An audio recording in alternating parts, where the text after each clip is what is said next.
Our first contact with an alien civilization would undoubtedly be one giant leap for mankind that would come after having decided many key points about the message we will use to communicate with them.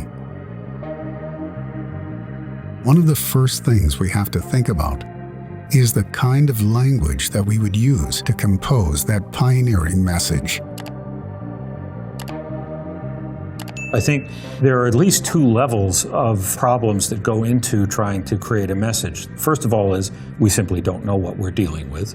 And the second is we could be dealing with beings that are enough different from us from a biological perspective that it would make just being able to get our message difficult. There's another problem as well. Even if they are like us biologically, culturally, they are different. They have developed a society different from ours. And a lot of our ability to understand each other is grounded in culture. Language is part of that. Obviously, right here on Earth, we have different languages and we don't understand each other very well. So you have to make certain assumptions. So you have to decide, what we might have in common with them. One idea is mathematics, that mathematics could be universal. Developing a message destined to be decoded by an extraterrestrial intelligence leads to an unprecedented linguistic challenge. A key point would be to find a basic concept which could be common in the universe, something that any civilization, as different as it would be from us, could understand. I would imagine that there are certain tendencies that would be likely to evolve in any context where there's intelligence. Self-preservation would seem to be something, which means fear, would be something I would imagine that most intelligent beings have experience with.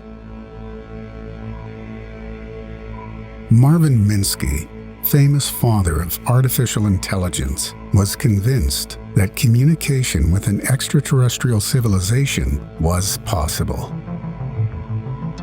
In his article, Communication with Alien Intelligence, published in 1985, he argued with conviction, supported by two reasons, as to why aliens will think like us, in spite of their different origins.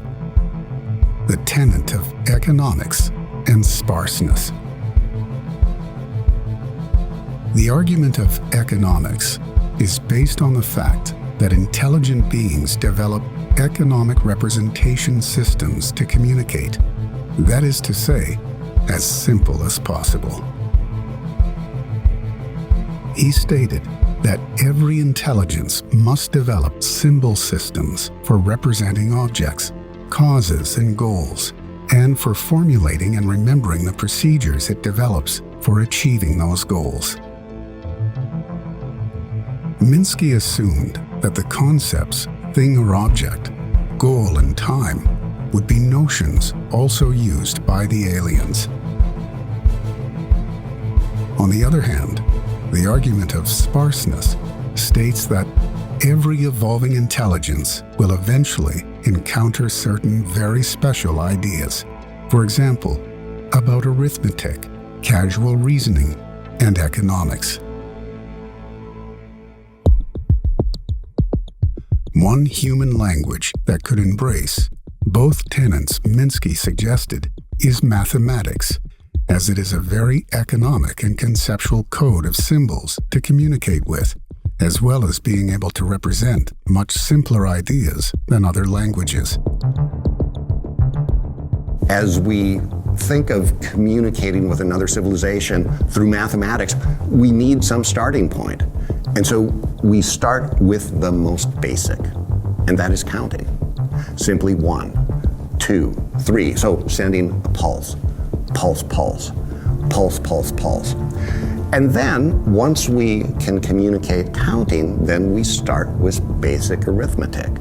2 plus 2 equals 4, 3 plus 3 equals 6, and step by step build up from simple mathematical principles to complex mathematical principles. The principle then is not just to find a universal calculus that everyone knows, but to find some way of going from what seems the most basic to the more complex.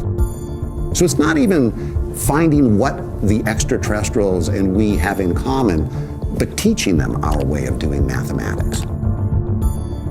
So there are a number of different possibilities. Probably the safest thing to do is to try a variety of them, and not just rely on one. Try a variety of different message compositions and see what might work. We can use counting to talk about mathematics. We can use counting to talk about the physical structure of the universe, the chemical elements that make up the universe we see around us. Another way that we can use counting is to talk about our sense of aesthetics. What is it that we see as beautiful? The Italian mathematician Fibonacci had a different way of counting than just 1, 2, 3. He said, take two numbers, add them together, and then move on and repeat that over and over again. So 0 plus 1 is 1, 1 plus 1 is 2, 1 plus 2 is 3, 2 plus 3 is 5, 3 plus 5 is 8, and it goes on and on and on into infinity. Fibonacci discovered that by analyzing the proportions between those numbers, we can see many natural structures described in that basic series.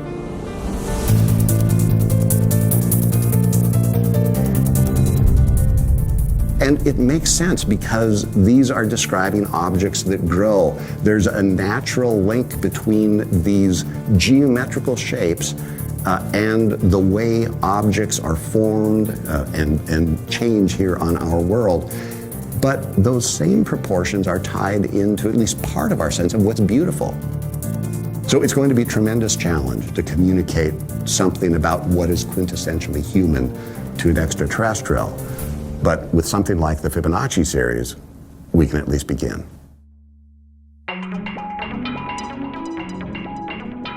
One way to do this, and this is in Carl Sagan's novel Contact, which was made into a movie starring Jodie Foster. One way to do that is to send a message that consists of a string of numbers that's the product of two prime numbers.